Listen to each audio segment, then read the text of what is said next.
নমস্কার বন্ধুরা, আমি তোমাদের রঞ্জিত স্যার। আজকে কনস্টিটিউশন ভ্যালু তোমাদের যে সংবিধানের যে পরীক্ষাটা আছে সিব্যাকে ফার্স্ট সেমিস্টার, তার সাজেশন নিয়ে এসেছি। দেখো, তোমাদের যে ইউনিট 1 এবং ইউনিট 2 মিলে 25 নম্বর করে দুটো কোশ্চেন কিন্তু লিখতে হবে। 50 নম্বর 4টে কোশ্চেন থাকবে।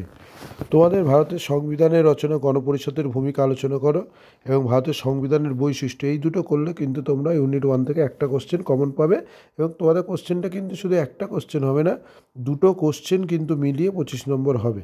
ঠিক আছে? তোমরা বলবে স্যার ফার্স্ট ইউনিট থেকে 7টা কোশ্চেন দিয়েছেন। 7টা কোশ্চেন দিয়েছি, কিন্তু তোমরা যদি দেখো ওর মধ্যে কিন্তু তোমাদের যেহেতু 25 নম্বর, 10 প্লাস 5 প্লাস এরম করে থাকতে পারে এবং 10 প্লাস 15ও থাকতে পারে। ঠিক আছে? এইগুলো তোমরা করবে।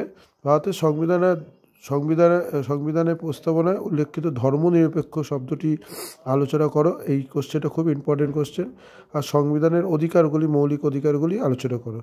তো তবে এই কোশ্চেনগুলো তোমরা যদি করো, আর দেখো স্টার মার্ক দুটো কোশ্চেন দিয়েছি, ভারতের সংবিধানের ধর্মীয় স্বাধীনতা আর নাগরিকদের স্বাধীনতা, এইটা। ঠিক আছে? এটা মডেল 1 থেকে গেল। মডেল 1 থেকে এই কটা কোশ্চেন যদি তোমরা প্রথমের দিকে 4-5টা করো, তোমরা কিন্তু একটা কমন পেয়ে যাবে দুটোর মধ্যে। এবার যেটা আসছে যে দেখো, সংবিধানের মৌলিক কর্তব্যগুলো, এগুলো যাদের পল সায়েন্স আছে তারা এমনিই পারবে, আর মৌলিক অধিকারগুলোও পারবে। ঠিক আছে? এবার আসছে আমাদের যে ইউনিট 2তে আমাদের মাত্র 4 থেকে 5টা কোশ্চেন দিয়েছি, তার থেকে দুটো কোশ্চেন তোমরা পারবে।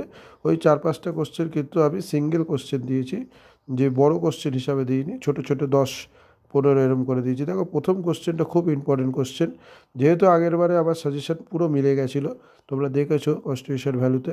ঠিক আছে? ইউনিট 2তে দেখো, প্রথম কোশ্চেনটা হচ্ছে মৌলিক কর্তব্যগুলো কী কী আলোচনা করো আর নাগরিকদের মৌলিক কর্তব্যগুলি উল্লেখ করে। এই দুটো যে পড়বে, সে যদি যে কোনো ইউনিট 2 থেকে কোশ্চেন আসে তার মধ্যে লিখে দিতে পারে, তবে কিন্তু সে নাম্বার পাবে। ঠিক আছে? একই কোশ্চেনের উত্তর, সবই অ্যান্সার একই হবে, একটু ঘুরিয়ে ফিরিয়ে। যেমন দেখো, ভারতের সংবিধানে আইনের মর্যাদা, আর লাস্টে শিশুদের জন্য যে শিক্ষার মৌলিক কর্তব্য, এইগুলো।